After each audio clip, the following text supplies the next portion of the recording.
So we are learning the Sicha of Parshas Hachodesh. It's an interesting choice.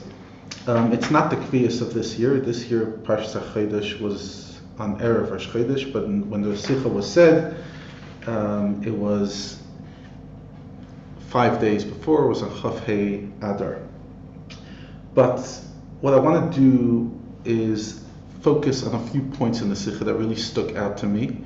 Some of them that I believe need a bit of explanation, and some that maybe just highlighting it will give an incredible geschmack.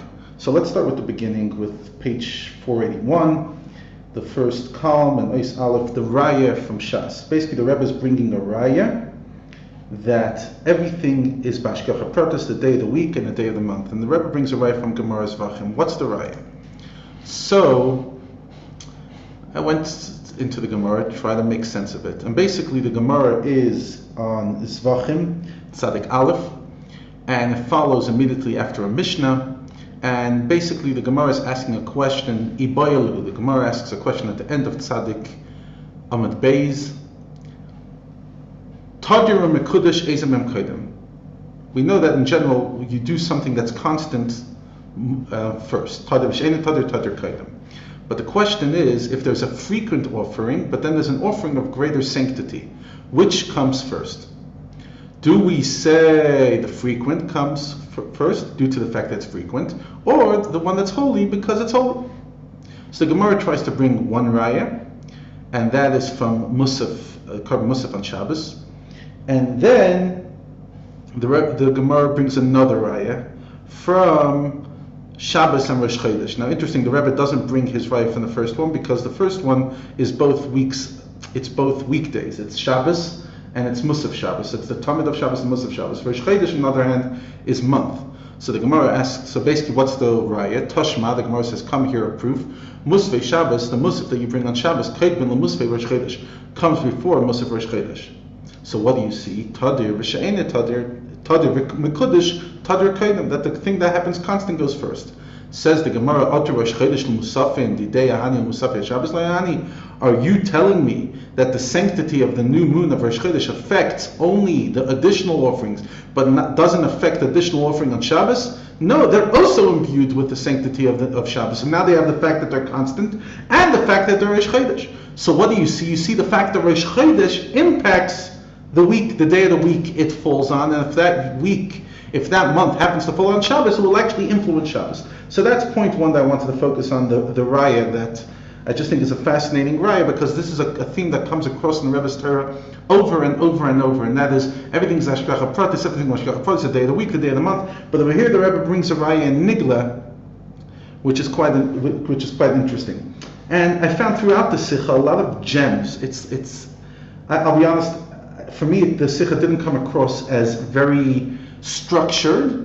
I mean, obviously there's structure to it, but for me it was a lot of powerful insights. And obviously there's a theme that brings it all together, but for me what stood out more than the theme that brings it together is the insights. So for example, at the beginning, in Ois Beis, the Rebbe goes in this whole beautiful thing of how to serve Hashem, not only from Olam Milashon Helam, but in a way of Geula. That there's a way of seeing the Eibishter by bringing proofs from this world, but ultimately you're still limited within this world. Then there's a way of living a life of Chedus, that as Frad, he's free, not taken over by the world, and he's totally beyond his nature. And the Rebbe says how it's possible for it to happen. A person lives in the Eifin of Chidush if they're connected to the Eibishter. Then the Rebbe goes and says you would think it's only things connected to the Neshama, not connected to the Guf.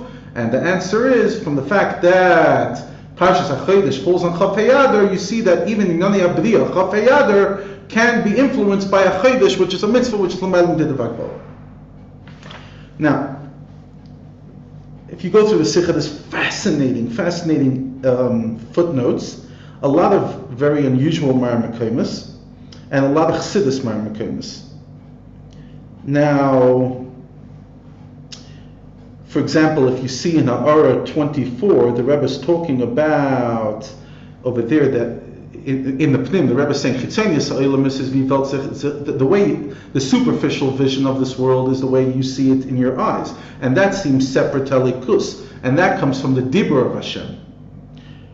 Pnimius ha'olamus, the way the world is in essence, is thus b'mchinas machshavta yisbarach. It comes from Hashem's machshava. Says the Rebbe in Ara 24. If you go to Sefer Mitzvah Tzemach Tzedek in the mitzvah of believing in Hashem, what does it say? V'lochein Amar Rambam, and therefore the Rambam says she'ametzius shel hanivraim aniru lanu, that the existence of creations that we see eina amidas hamlahusan.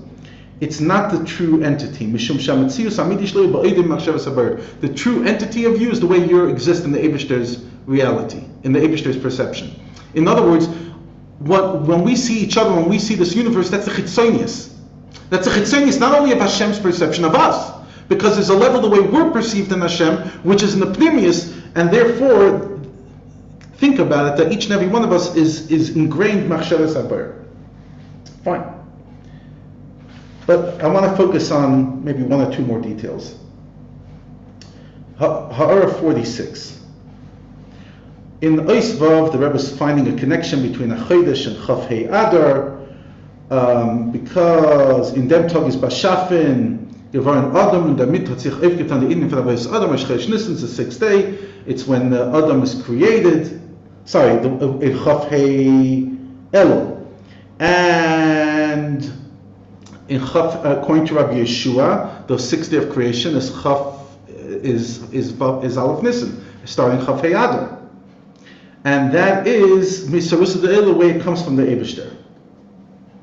The beard in them, das was die Bria is, mit Tzad Chafes Chesedu, is weil koidem Abria, wie der early keys noch in ganzen Hecher von Gedam Eilum Sevarm, the way it is totally shaykh by Hashem, is nicht shaykh an Avos Ram Dal Tefes Matam. So there's no room that our Avodah should have any effect. Uvemela can die Bria sein, nor b'derech Yisarusa the Leil Misad Atzmai, the creation can only be in the Sarusa de Leila, weil Chafetz Chesedu, because Hashem wants Chesed.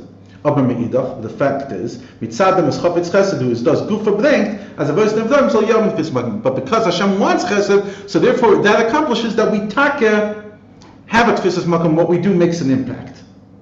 Uvemela is the sibus abdiya verbunden mit dem was Allah from Yisbarach avodas, and therefore the creation is connected to the fact that the tzaddikim do an avodah. Now, in Ara 46, amazing Ara.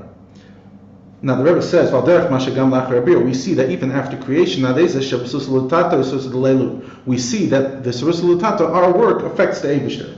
Not because we force it, not because we force it on Hashem, no. But rather because that's the way Hashem wants it. That Hashem wants it, the Sarusa Lutata should come and be accomplished through Sarusa Lutata, ki amitis hatoiv v'achesed the true level of good and chesed is kasher shpois mulamata kasher shpois mulamata, when the things that come from above is not free lunch. So and through this we can understand what the Chazal say, b'mi nimlach. This is the punchline for me. We can understand what the Chazal say. Who did Hashem seek the advice? And we answer in the Shema Essential thing. Over here, I never saw this question. For the Rebbe says, how do you know that Hashem? Like the question is assuming that Hashem did consult. How do you know? That the Medrash has to ask with who? As if, why is that the default assumption? Rabbi's an explanation is because the ultimate good is that everything has to come through avodah. Vadai, it's a definite. It must be that the beginning of creation was also like this. If everything in this world has to come through avodah, then creation has to be like this. The only question is, who did Hashem seek advice? Because before the Bria, like we said inside the Sicha, there's no place for Avodah. Who was there to talk to? But the fact that Hashem was going to talk to somebody, of course, because the whole world is about Avodah, which is, I just think, a mind-blowing idea. And interesting, the finals are in 54, where the Rebbe quotes from the Frierdiker Rebbe, Shechsidim Arishenim would learn Chaf Hei Elul, Parshas Bereishis, till the first day, and Chavav, the second day. Basically, they would learn what Hashem created each day. But first of all, I never heard of that minig. But second of all, what was the point? Their intention was to bring to bring avoda into the B'reishis Bara, into what Hashem did in the L'mayla. Now that I'm learning it, I'm bringing avoda, which again is just such an incredible idea. I'm personally recording this just before Chag HaPesach, so wishing you all Chag Pesach Kosher V'Sameach.